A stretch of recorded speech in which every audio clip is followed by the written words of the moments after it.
Clemson secured its 8th conference championship in the last 10 seasons and made history as the first program to achieve 22 ACC titles. With this victory, Clemson earned a spot in the 2024 college football playoff to face Texas. Looked like a design quarterback draw. Instead, it's a pass and a touchdown. Bryant Wesco, 35 yards. Freshman place kicker Nolan Hauser nailed a 56-yard field goal as time expired to lead the Tigers to a 34-31 victory over number 8 SMU for the ACC football championship. 56-yarder, the win really not a factor. Snap and hold are good. That one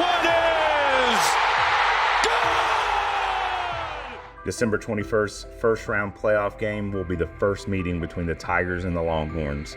The stakes have never been higher as two of college football's most storied programs prepare for a collision course in Austin.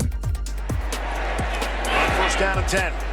Pitch to Travis Etienne. He's going to throw the football. Etienne throws. Up for grabs, and Justin Ross hauls it in. Welcome to Season 3, Episode 16 of the Nachos and Analysis College Football Show. I'm Drew Archer, and as always, I'm joined by Matthew Johnson. How's it going, Matthew? It's good. My background might look a little different today for our normal listeners. We're in the process of moving back to the East Coast, so bear with us for a little while. I know Drew is going to be out of town next week also, so we're going to have to skip next week's episode.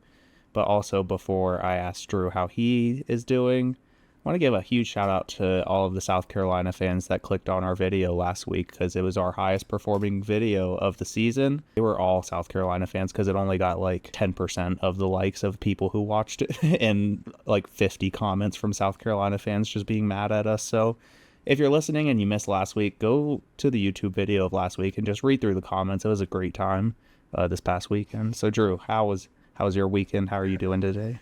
It was good. That kind of just proves the old adage that all publicity is good publicity. They were just hate commenting on it and hate watching that video, but doing good. Big turnaround from the way I felt leaving out of Death Valley last weekend with the way that game ended with South Carolina, and then to turn around and have another crazy finish at the end. So going back to work Monday was a little bit easier than it was the previous Monday. Yeah, and like South Carolina only got 1 week instead of 365 days to glow over us because we had a championship come the very next week and a playoff berth all happen within, 8 days of losing to South Carolina. Yeah, it's been a up and down season, and the postseason is seemingly going to stick with that same trajectory. Yeah, and then one other point just before we move on. You mentioned that any good publicity is good publicity. There were even South Carolina fans like commenting on like, oh my gosh, this video has 1,000 views and only 10 likes. Like, great job. And I would just respond and be like, well, thanks for clicking on and adding a view to the count. Yeah. There were a lot of South Carolina fans hate watching our videos, hate watching our ACC Championship game. I saw a couple Carolina fans in Uptown Charlotte Saturday at the game. So they're just all around unhappy people right now. But it was a big weekend of college football. A lot happened. A lot went down due to my traveling schedule with going to Charlotte for the game. I didn't quite get a chance to watch a lot of these games, but two of the bigger conference championships, Penn State, Oregon.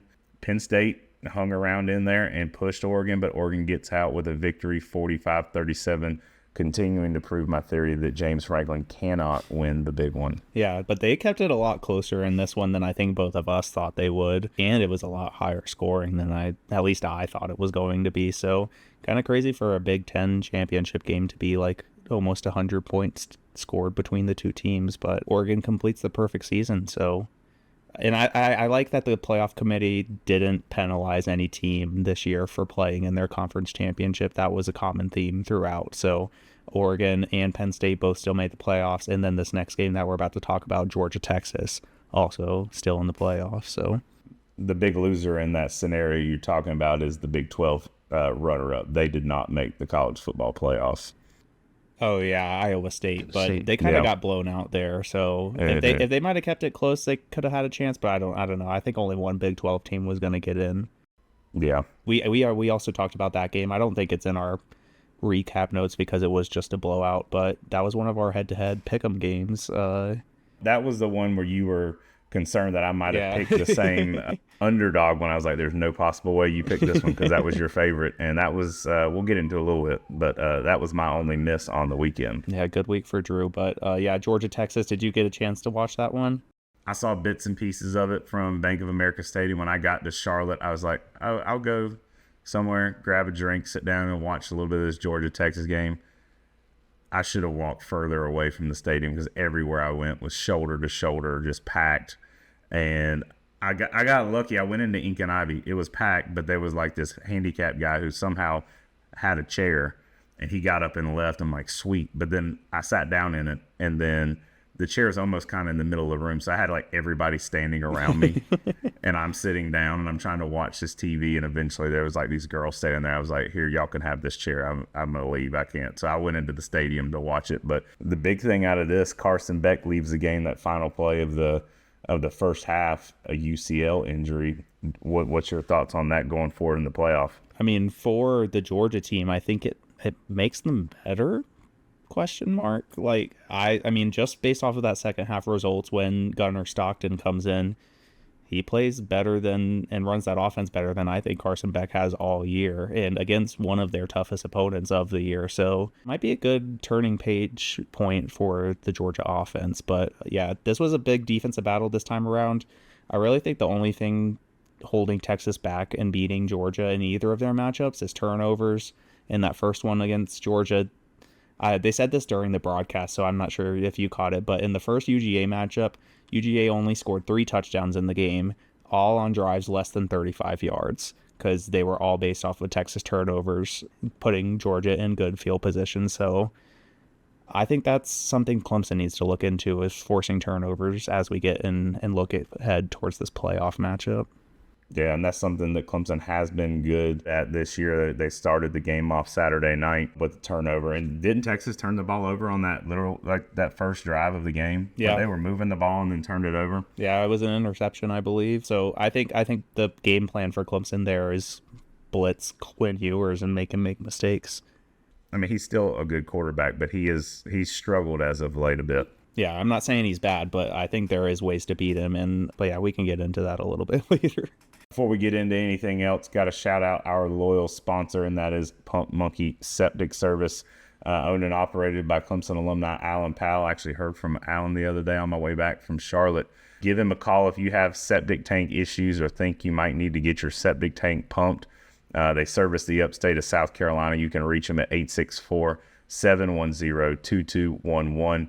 They're also on Facebook and Instagram and are willing to come out and, hey, if you think you got septic issues, he'll look at it, and he's an honest man. He's not going to make you sign up for any work that's not necessary. So give him a call with an honest answer and good quality service at Pump Monkey. So 864-710-2211. When the dump's funky, call Pump Monkey. All right. Should we give our thoughts on SMU, or you want me to read off some of these stats first? It's up to you. I mean, you can go ahead and read off that, and then we can go ahead and dive into our thoughts, because I think these stats you have here is a good segue for us. Yeah. So the Tigers achieved at least one postseason victory for the last 14 consecutive seasons. This is the longest in major college football history.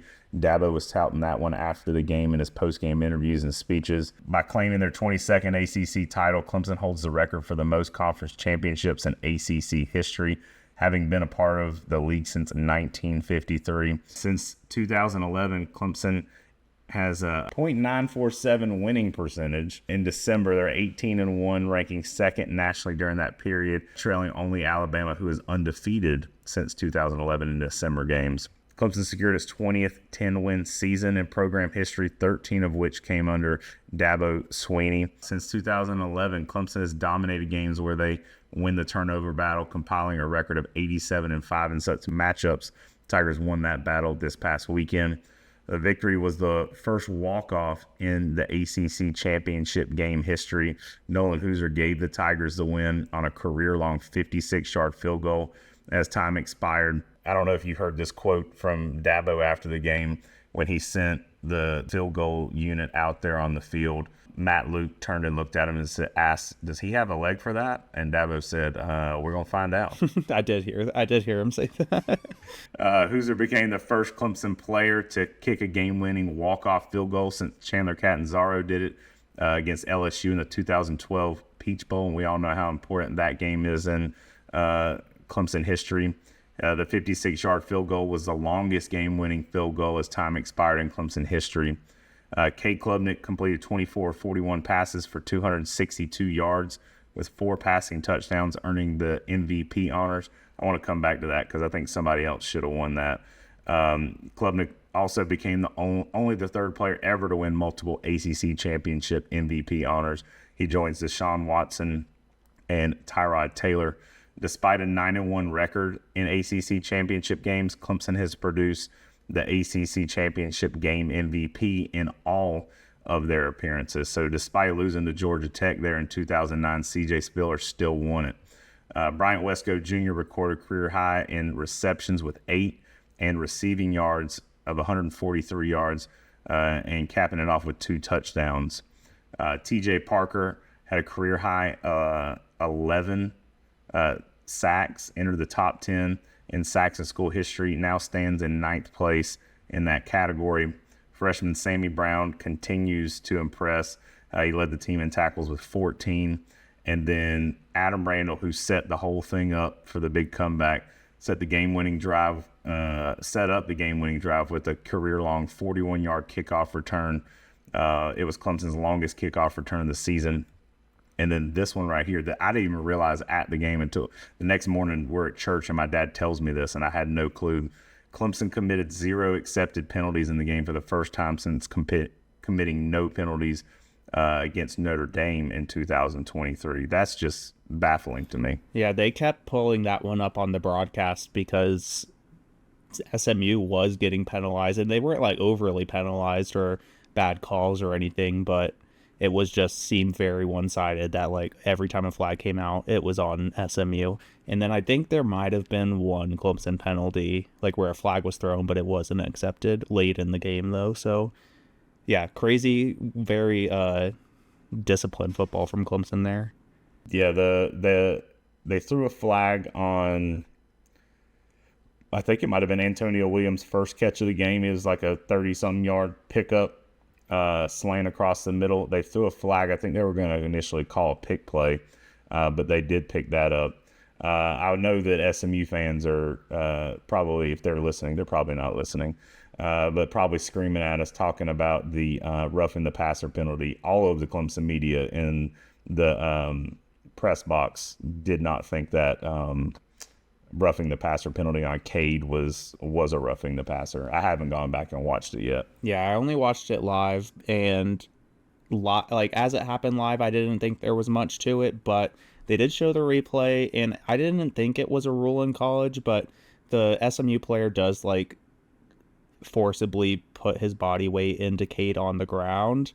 And I know that's a rule in the NFL, but whenever they like the broadcast brought in, I think it's Matt Austin as their like rules analyst, he cited that as a reason of why the roughing the passer call should have stood. So that I didn't think that was a rule in college, but I think it's fine to protect the quarterback like that. Yeah, and I can't remember if Clemson ended up going and scoring on that drive, but that did extend the drive because it did happen on a 3rd down. And what could possibly have been a make-up no call for that was the no face mask call on Cade Klubnik. Yeah. that would have extended a drive had they thrown the flag there. Yeah, the worst part for that one is like the angle that they show on the broadcast and the replay of like the announcers are like, why is there no face mask here? The replay they show like has the ref in the frame staring in that exact direction like while it's happening, and it's just like, how did he not see that at all? Like he had to have been overlooking it or trying to just get a call back. But that was on 3rd down too. That would have extended that drive and could have made it a lot more comfortable for Clemson finishing this game. But yeah, I thought that it's come to be very common in Clemson games, but very dominant first half followed by coasting in the second half. I think it was a little bit less. I feel like the offense was still moving pretty consistently in the second half, but just not finishing, and maybe only one score in the second half outside of the game-winning field goal. So, I mean, I don't know. It's such a thing that happens with Clemson that it's frustrating to watch. You go up 3 scores going into halftime, and you just know coming out in the second half, we're going to do whatever we can to nurse that lead, and it's going to shrink. But we might let it get to 1. We might let it get to 0. But they'll find a way to win. It's frustrating. Yeah. And realistically, your offensive production all occurred in the first quarter. Because it was, 21-7, 24-7 at the end of the first quarter, I believe. I might be wrong on that. I know it was 24-7 at halftime. I'm not sure. I think Clemson might have scored once. Clemson kicked the field goal in the second quarter. Yeah. After putting up 21 in the first quarter. Because I remember firing off a tweet. I'm like, we're on pace for 100 and some points this game. Because between the two teams combined for 28 points that first quarter. Yeah, you just kind of lost that. Yeah, and I need to go back to a point about the defense, but on screen at halftime, they put up that Clemson as a program is 133-1 in games when leading by 17 or more at any point in the game. Only loss coming to Auburn in 2010 when they had Cam Newton the year they won the national championship. We went into overtime with them that game. Rhett Lashley, SMU's head coach, was a grad assistant on that Auburn team the last time Clemson lost when being up 17-0. So the writing was on the wall going into halftime there that they were about to make a comeback. And I was really impressed with how the defense contained Kevin Jennings, because he might be the best quarterback Clemson's faced all year. And especially after making Lenora Sellers look like he was playing a JV team 1 week ago, to have a similarly just as athletic quarterback, older with probably more game sense, and we held him in check better than we did Lenora Sellers. So that's really impressive, and obviously he kind of went off and ran their normal offense in the second half, but still, like, just to hold him in check for a half is a commendable. Yeah, and seeing him down on the field in person, like, I don't know how you stop him. Like, he's quick. He's, like I said about Lenore Sellers last week, he's slippery. Him and the running back. You knew going into the game you were going to give up yards in that way, but how much can you contain them? And he had a big second half. Yeah, exactly. And you mentioned this in the stats, but Adam Randall being the hero of the game is like just as like Clemson football as it gets to me. It's like up there with Dabo always brings up the example of like, we won a national championship when a 5-star quarterback completed a pass to a former walk-on to win a national championship. Like, this is that same thing. Adam Randall came in as like a 4 or 5-star guy, highly rated recruit. Has been, I mean, to put it frankly, been a disappointment to this point in his career, and just dealt with injuries and not able to stay on the field. Got passed by 2 true freshmen on the depth chart this year. His second career kickoff return goes for 39 yards, set Clemson up for 1 play in a kickoff attempt, or a field goal attempt, I mean. So, wow. Yeah, absolutely crazy. I was standing right there when he came jogging out on the field, and I'm like, I don't know if he's ever returned a kick before. And also, it just looks weird because of how big he is. Like, usually you got a running back or a small receiver back there, and Clemson does not win this game without him setting him up there.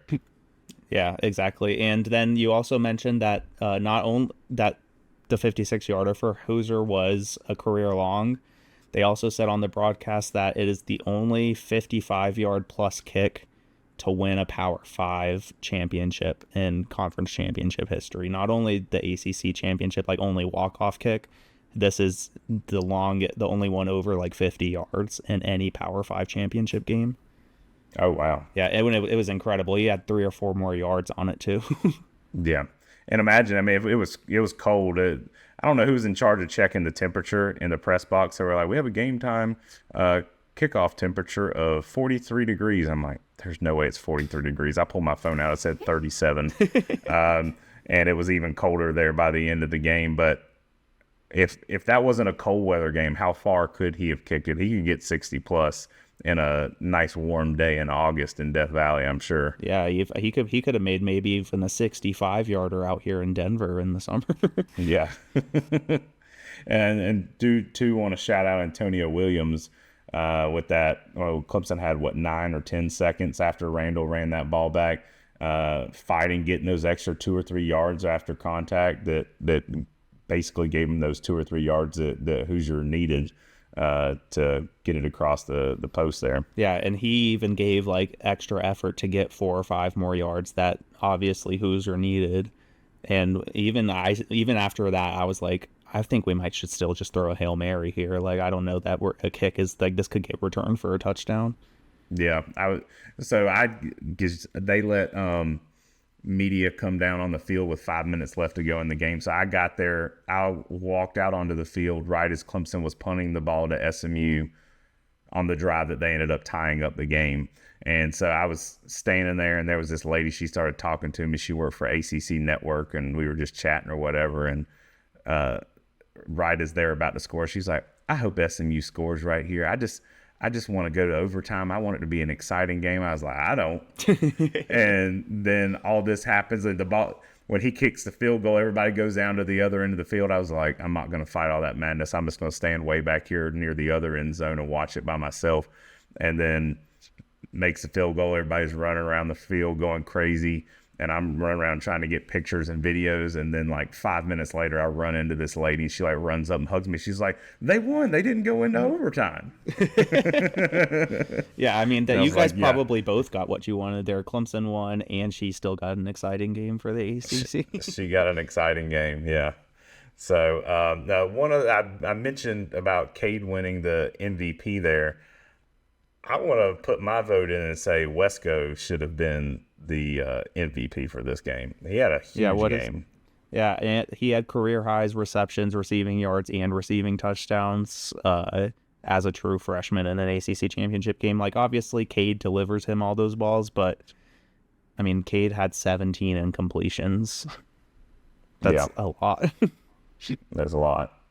So, anything else on this game before we turn the page? No, I mean, I'm just happy to be here, and I'm sure we'll get to that in the next one. But like, just the way Clemson this season has ended for Clemson, it just is like, doesn't seem real that Clemson has a chance to compete for a national championship coming up here.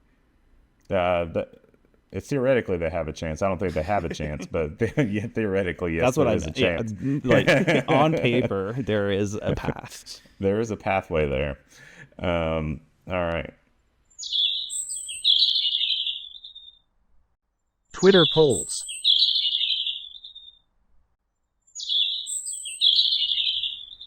All right, our Twitter poll of the week.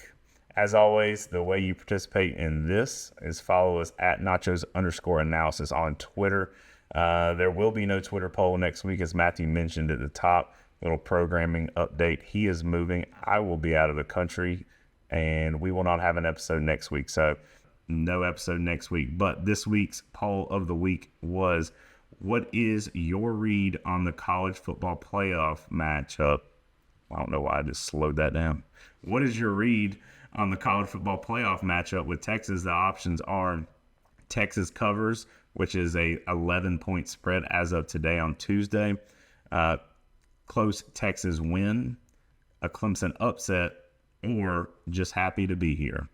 Matthew, what are your thoughts on this college football playoff matchup with Texas? I kind of spoiled it, but I'm just happy to be here. I mean, although Clemson couldn't have asked for like a more easy path to the semifinals, at least, like, I think a upset win at Texas gets you Arizona State. And last week I did say that Arizona State is one of the hottest teams in the country, but them having a bye might let them cool off a little bit, and they might have like a little emotional just drop off just by being that team with the bye, because I'm sure it was a huge feat for them mentally. So I'm just happy to be here. I think we stumbled our way into this position. Like, almost nothing Clemson did during the regular season earned their way here. So I don't care what happens the rest of the way. I'm going to be boring and also agree with you. I voted. I'm just happy to be here. This is after a week where I basically was just ready for Clemson's season to be over.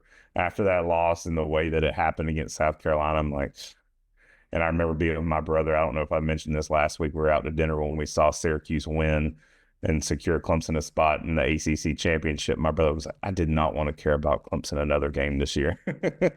My tune has changed. So I am just happy to be in the college football playoff. It feels good.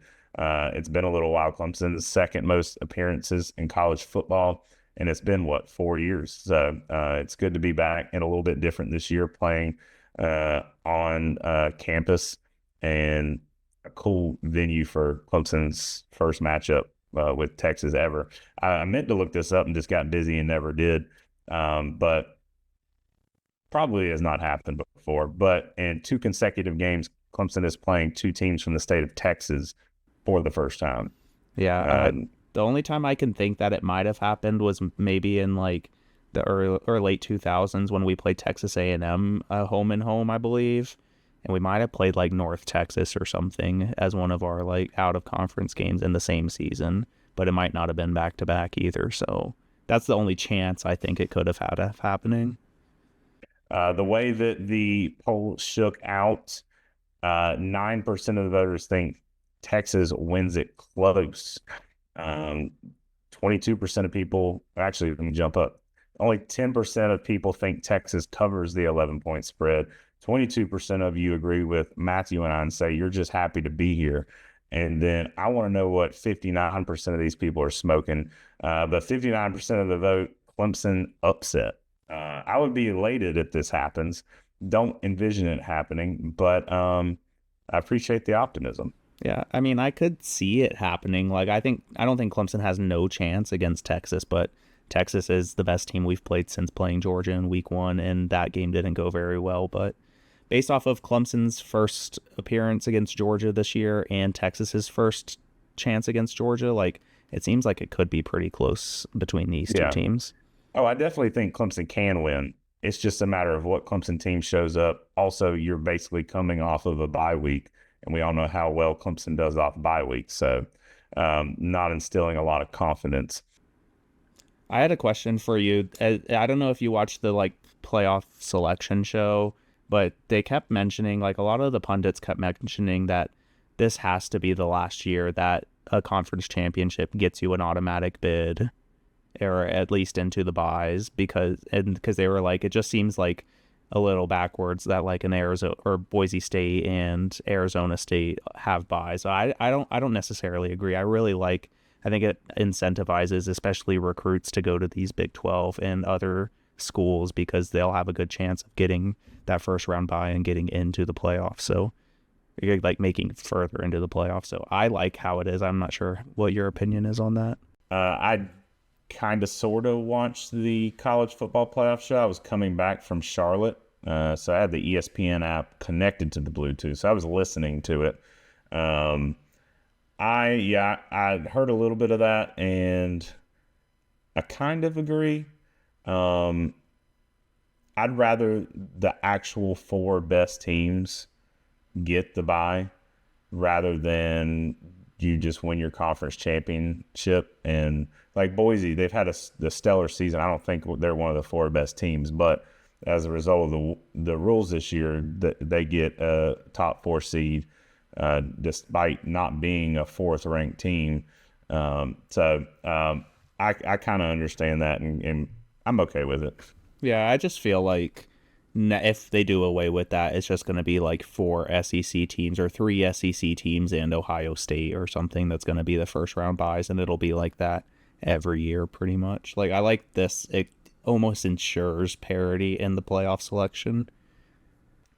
And it also opens the door for Notre Dame, because under the current format, Notre Dame can never be a top 4 seed or get a first round bye. So I'm sure they are also in favor of that. Fact or fiction? All right. Fact or fiction, postseason edition. Fact or fiction, the playoff committee got it right, leaving Alabama out for SMU. Absolutely fact. Alabama lost to Vanderbilt and Oklahoma. I think they're both 6-win teams this year. No playoffs for a team with 2 losses to 6-win teams, even if they have a win over Georgia. Like, that's impressive. They're the only team who beat Georgia. but you can't just ignore the Vanderbilt loss and the Oklahoma loss. The Oklahoma loss is even worse than the Vandy one because the Vandy one was coming right after that Georgia game. The Oklahoma one, they just got their ass beat. It wasn't even close. Yeah, and I think I'm right in saying this. I know they were double-digit favorites in both of those games. I think they might have been 20-plus point favorites going into both of those games as well. So you don't have one of those losses, you find a way to win one of those, then you're in the college football playoff. So I'm going to say fact as well. What really gets me is all the Alabama fans are up in arms. Their AD puts out a thing on Twitter talking about there's no reason for them to schedule tough marquee out-of-conference games anymore, and they may consider this going forward. Alabama had a weak out-of-conference schedule. That was not the problem this year. Even in the future, like what in that statement that the Alabama AD gave, he was mentioning like Wisconsin and Florida State as upcoming out of conference opponents. Like, oh, we might just cancel those games because the SEC is difficult enough. It's like Florida State won 3 games this year. Wisconsin probably won 6 games this year. Like, you're still not scheduling that hard out of conference, and all your losses are coming in conference to teams you should be beating. So that is just a bad excuse on my side. Yeah, I have no sympathy for Alabama. It will be weird, Alabama not in the playoffs this year, but they didn't deserve it. Fact or fiction, Georgia, we kind of talked about this a little bit earlier. Georgia is better without Carson Beck. Yeah, I mean, fact, obviously, but multiple times this season we've talked about Carson Beck is the reason Georgia's offense is a little slower than it should be with all their talent. And I already said this episode, Gunnar Stockton moved that offense better than Carson Beck has all season against maybe their toughest opponent of the season. So I think even if Carson Beck is back and healthy for the playoffs, which I'm not sure that he will be, I think Gunnar Stockton is a good move to go with from here on out. I'm going to say fiction. They're not. I think Georgia had the added benefit of Texas game planning and expecting Beck and then having to deal with Gunnar Stockton. I think going forward, whoever ends up getting paired with Georgia will have time to prepare for Stockton as opposed to Beck. So I think it was a little bit of the situation itself, but he did look good. Yeah, and I think the Georgia is waiting on the winner of Tennessee, Ohio State, possibly, for their matchup. I should go back and look at the bracket because, like I said, I listened to it on the drive back from Charlotte, and I've been so busy I have not even looked at it since. Here, I'll just pull it up right now. Yeah, or no, Oregon is waiting on Tennessee, Ohio State. Georgia is waiting on Indiana, Notre Dame. Okay, so Georgia will play Notre Dame. Most likely. Fact or fiction, Texas is one of college football's premier home environments. This might, people might think I'm just not a college football fan for saying this, but I think fiction, obviously Texas is historically a great program. I couldn't tell you what their stadium is called.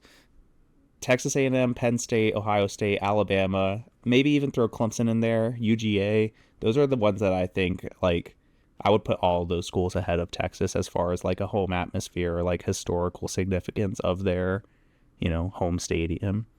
Yeah, I agree with you. I say fiction as well. It's 100,000 plus. There's a lot of fans there. They're passionate about their football, but it's not one of those intimidating environments that Clemson has gone in and played in before. So it's a cool stadium. I don't know if you saw the renovations they did a few years ago with the end zone, the tunnel where the team comes out just behind the goalpost is they have built into the stands an outline of the Longhorns, and then there's seats around it, so it's a big opening. They got cool orange lights. It's pretty cool. They got a lot of money in Texas, but I kind of equate Texas. I was telling somebody this the other day.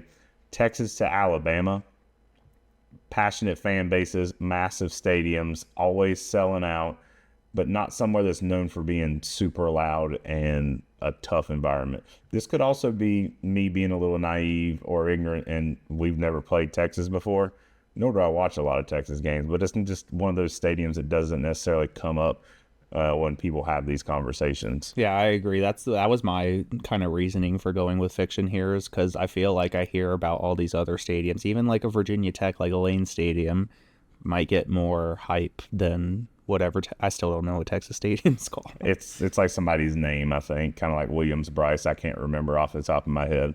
DKR Texas Memorial Stadium. There we go. The more we know. Weekly All right, picks. let's move on to our Pick'em contest from last week. We have just a few weeks left remaining. I told you that we were going to talk about our postseason punishment today. I just remembered that as I was entering this segment. Do we want to talk about our postseason punishment? Yeah, I think we can nail down a lot of the rules. I think we're going to go with 12 hours in a bar, I think is the most we can do realistically. Every drink gets you an hour off of your time, or since we're only doing 12 hours, should it be 30 minutes? But drinks, I feel like drinking is going to be like exponential. Like after like the fifth one, it's like, oh, that's a big difference. Yeah, depending on what you drink too. What if we do like a beer is 30 minutes, but a liquor drink's an hour? Okay, I'm fine with that. Okay. Any food related to taking off time, or just drinks? I think it's just drinks. And I think a good option for us would be to do it on a Friday in Clemson at Triple, because Triple will open at like noon on a Friday and close at 2 a.m. that Saturday night. So if I lose, I'm gonna have to come up with some kind of excuse to tell my boss for why I need Friday off, because I can't tell him the honest truth. just say your like dog is sick or something. Yeah, and I was telling some friends about this the other day. I have some friends lined up willing to help contribute to content or record videos if I am in fact the loser. So yeah, I hope that no matter who loses, one like the other one will at least show up for some time for the other one, and I'll be back on the East Coast by then. So we'll just have to plan it out for a Friday to where we can both make it, no matter what. I will say I will not be there for all 12 of your hours if you in fact lose, and I would understand if you didn't want to be there for all 12. That. Man, and I guess I need to reach out to a local establishment in Clemson. Maybe we can. I'll reach out to Triple T's or something, and try to maybe get something set up for it. Yeah, pre-approved at least, because I feel like, especially if it's not a college bar, like if you go in there at noon and you don't leave until 10 p.m., like they're gonna worry and stop serving you. Yeah. But like, hey, this is what we're doing. We will behave ourselves. Yeah. This is just a punishment, but also kind of a reward, depending on how you look at it.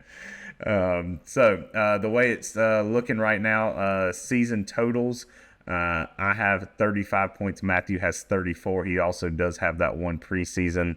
I guess we don't necessarily have to do it right now in the moment, but we do have some more points we could add to these totals based on our playoff picks. We can add those next time. But Matthew goes 2-2 this past week. I go 3-1. We were tied last week, so that extra game pushed me over the top there. Yeah, and we went head to head on 2 games, splitting those evenly, which is nice. Like it could have been a huge point swing, but it's kind of good for our competition that we kind of split those there. So yeah.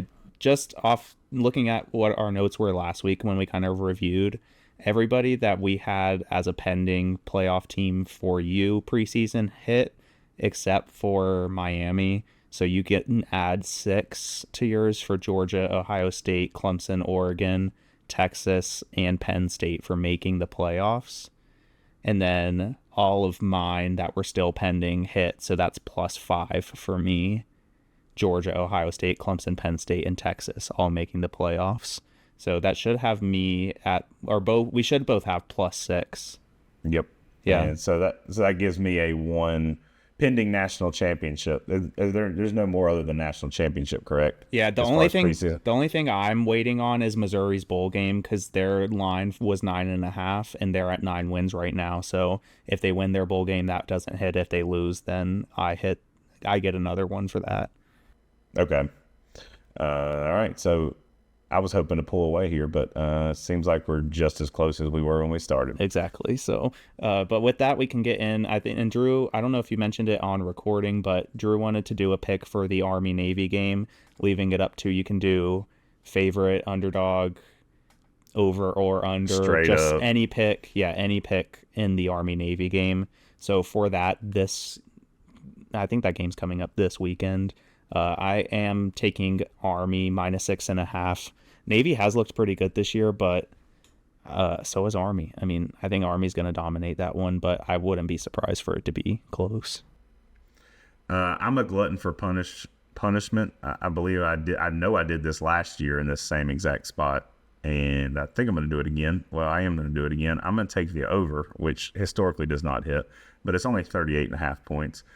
Both these teams have proven they can put up points this season. So, and both these teams are much better than they typically are. So, I'm hoping that over hits there. Yeah. Also, both of those teams' defenses are better than they usually are. So we'll see how that works out.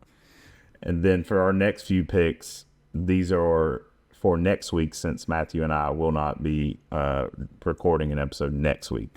Yeah. So it's games from December 13th through December 21st, and then we'll have another episode the week of Christmas to give some more playoff updates and bowl game picks. So I am going with my favorite, Notre Dame -7.5 versus Indiana. I like what Indiana's been doing this year, but this is the first home playoff game in recorded history, other than Notre Dame's one slip up on week 2 to Northern Illinois, which I'll remind everybody I picked it. I picked Northern Illinois.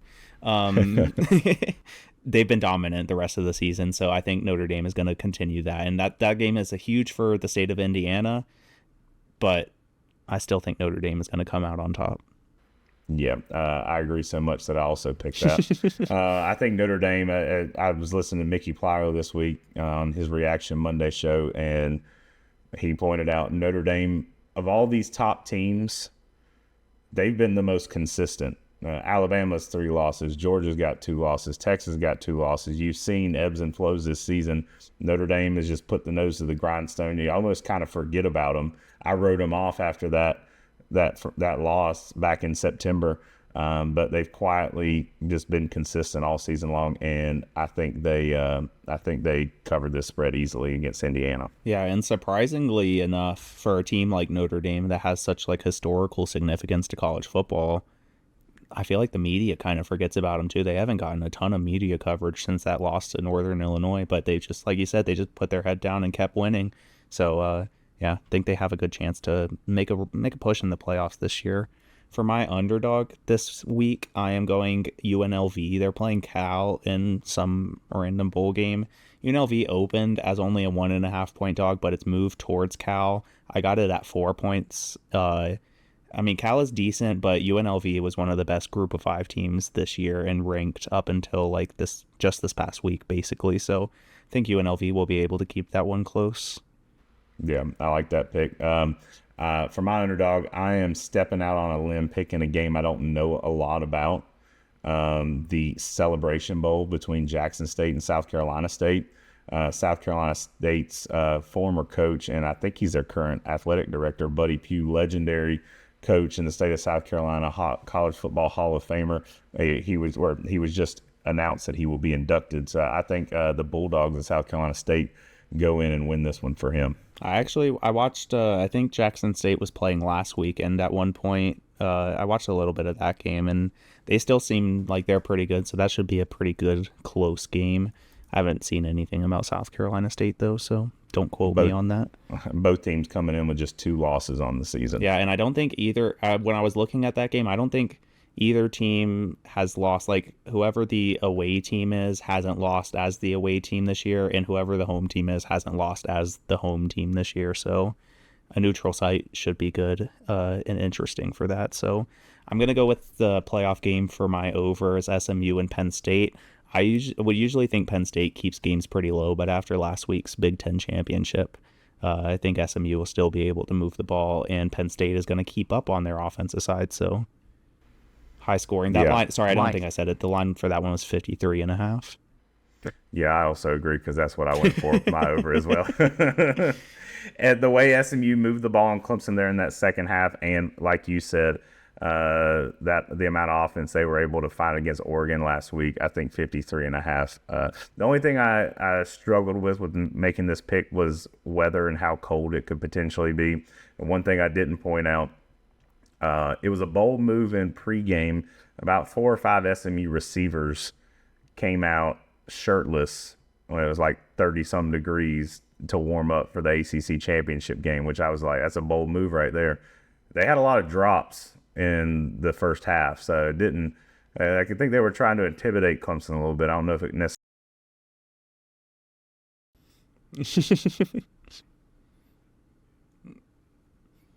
Yeah, maybe they're just cold weather warriors coming out of Texas that we don't know about. And then lastly, my under, I picked Ohio last week, so I'm going back to it. Ohio versus Jacksonville State in another random bowl game. Line is 54.5. Ohio's only averaging just over 30 points per game this year, and Jacksonville State has been shut down when they play like superior opponents to them. Although Jacksonville State does love to score, when they play an opponent that's like clearly better than them, they're only putting up like 14 max. So I think that one might stay a little lower depending. Yeah.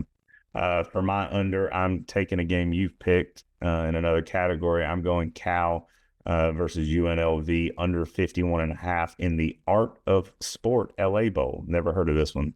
We ought to do a segment on Guess That Bowl Game because there's some weird titles in next episode. But UNLV struggled and put some points up against Boise. That's who Boise played last Friday, right? Yeah. They struggled offensively. Cal not necessarily the most offensively productive team, so went with that one for my under there.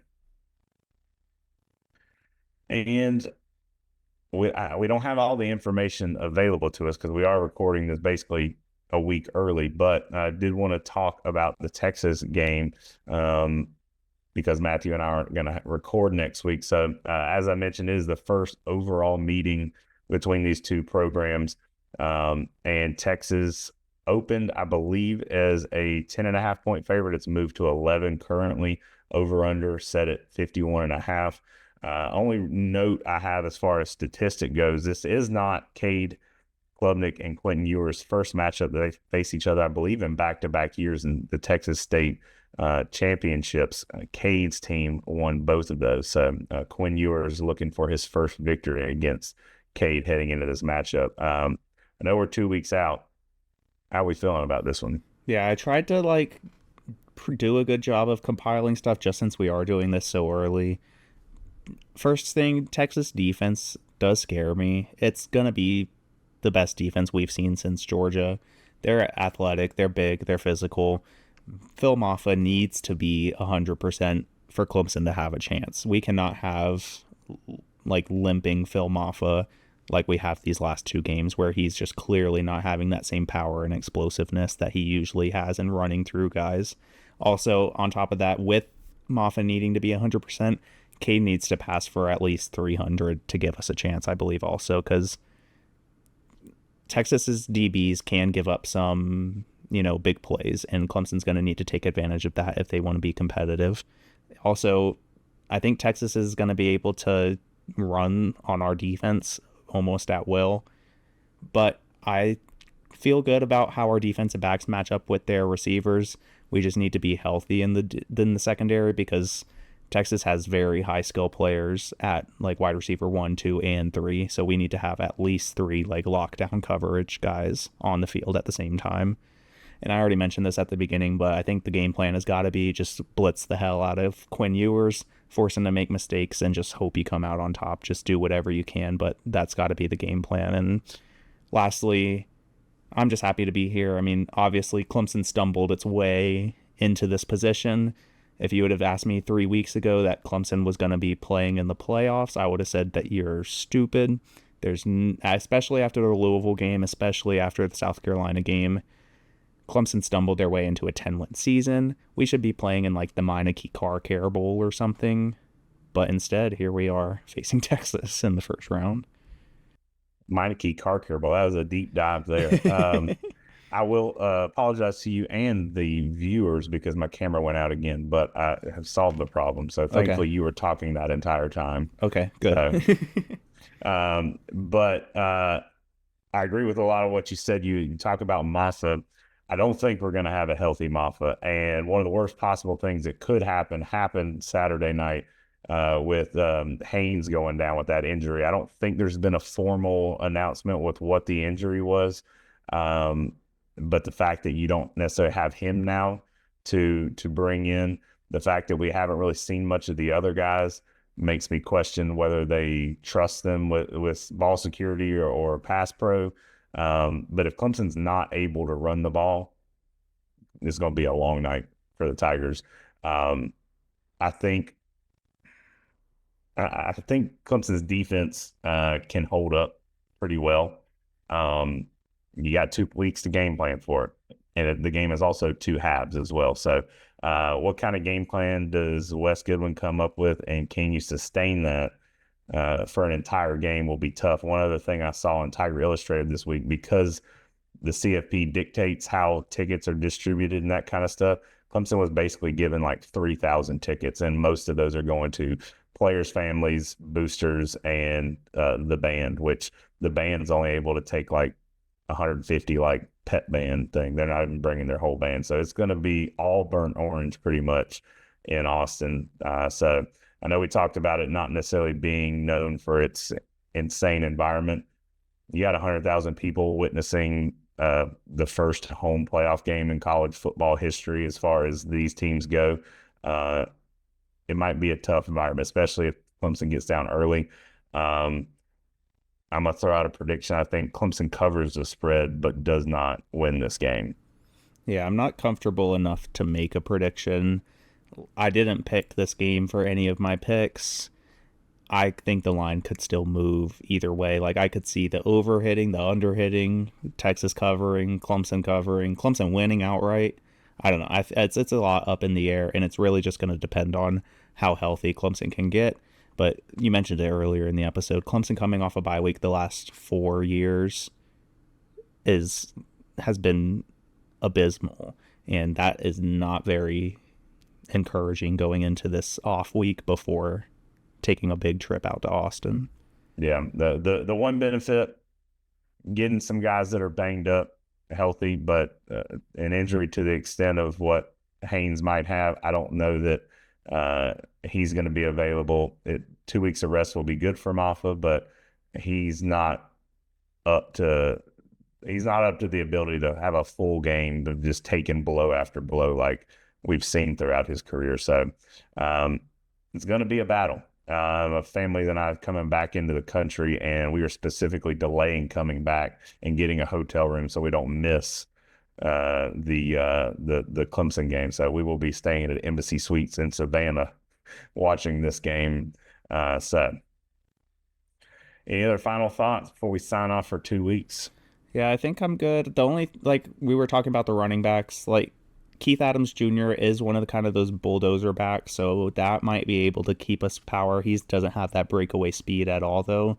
I would like to see, I'm not entirely sure how to pronounce his name, David Ezioname or something like that. He's a true freshman, a big recruit running back that we haven't seen at all this year, and I was pretty excited about him coming out of high school, so maybe he gets that next nod at third back in the backfield, especially if we're going to have to rotate with Maffa not being healthy. Yeah. A lot of scheming, a lot of game plans, a lot of figuring out who to put when and where. I've seen people thrown out like, why don't you put Adam Randall back there at tailback? I don't know if you can get Adam Randall ready in 2 weeks. He's also 6'2" or 6'3". That's a Derrick Henry running back. I wouldn't mind seeing him stiff arm and throw would-be tacklers off of him, but I don't know if Dabo's willing to take that risk. Especially, I'd imagine with this being a playoff game, they're probably doing a lot of media stuff. They're probably not just flying in Saturday morning or Friday morning like they ordinarily would. I'd imagine they're going to fly out to Texas, do bowl game and playoff type stuff. So that really cuts into your preparation time back home in Clemson as well. Yeah, so it'll be very interesting to see, but I guess we'll have another episode before Christmas, but have a safe holidays to everybody out there. And thank you again to everybody, even if you're a Clemson fan, well, especially if you're a Clemson fan, for clicking on last week's episode. Is our highest performing episode ever, even our best performing YouTube video ever, which we put out like some shorter YouTube videos that did okay, but this one just like blew all those out of the water. So we really appreciate the support. And, maybe if you're a Clemson fan listening to this, go back to that episode and leave a comment on the video to just make it seem like we're not just getting berated by South Carolina fans. Yeah, shout out to y'all the listeners, and appreciate it. Merry Christmas, and we'll be back in time to wish you a Happy New Year. Yeah, and preview the second game of the playoffs, second round of the playoffs when Clemson plays Arizona State. Yeah, I can't wait to preview that game. Peace. All right, peace.